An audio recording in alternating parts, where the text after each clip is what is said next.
நேத்து evening Pongal shopping தான் போலாம் அப்படின்னு பிளான் பண்ணியிருந்தோம். ஒண்ணுமே இல்லங்க. 2 குழந்தைகளுக்குமே பைஜாமா ட்ரெஸ் எடுக்கணும் அப்படின்னு எனக்கு ரொம்ப நாளாவே ஆசை.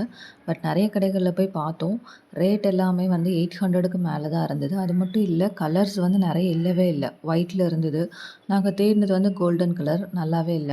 அப்புறம் Zudio போயிட்டு 2, 3 ட்ரெஸ்ஸஸ் எல்லாம் ட்ரையல் பார்த்துட்டு, கடைசியில வாங்கிட்டு வந்தது என்னமோ கோல மாவு, அதுக்கப்புறமா வைக்கிறதுக்கு ஸ்டிக்கர் போட்டு, நெயில் பாலிஷு, அப்புறம் நம்ம வால் கிளீன் பண்ணுவோம் இல்லையா? Magic sponge. அது வாங்கியிருந்தோம். சரி, ஒன் டைம் ட்ரை பண்ணி பார்க்கலாம் அப்படி சொல்லிட்டு. இது ₹60 தான். லோக்கல்ல மார்க்கெட்ல தான் வாங்கியிருந்தோம். நாளைக்கு மார்னிங் ட்ரை பண்ணிட்டு வீடியோ அப்லோட் பண்றேன். அதுக்கப்புறம் பரோட்டா வாங்கிட்டு வந்திருந்தோம். அத சாப்பிட்டுட்டு குழந்தைங்க விளையாண்டுட்டு இருந்தாங்க வெளிய. கொஞ்ச நேரம் நல்ல இயற்கை காத்து வாங்கிட்டு, நல்லா ஜாலியா கொஞ்ச நேரம் ஃபன் பண்ணிட்டு வெளிய தான் விளையாண்டுட்டு இருந்தோம். நேத்து டே ஈவினிங் ரொட்டீன் இப்படி தான் போச்சு. அதுக்கப்புறமா பொங்கல் கிளீனிங் ஸ்டார்ட் பண்ணணும். என்னோட சேனல் புடிச்சிருந்தா சப்ஸ்கிரைப் பண்ணுங்க ஃப்ரெண்ட்ஸ். நெறைய வீடியோஸ் அப்லோட் பண்றேன். சப்போர்ட் பண்ணுங்க.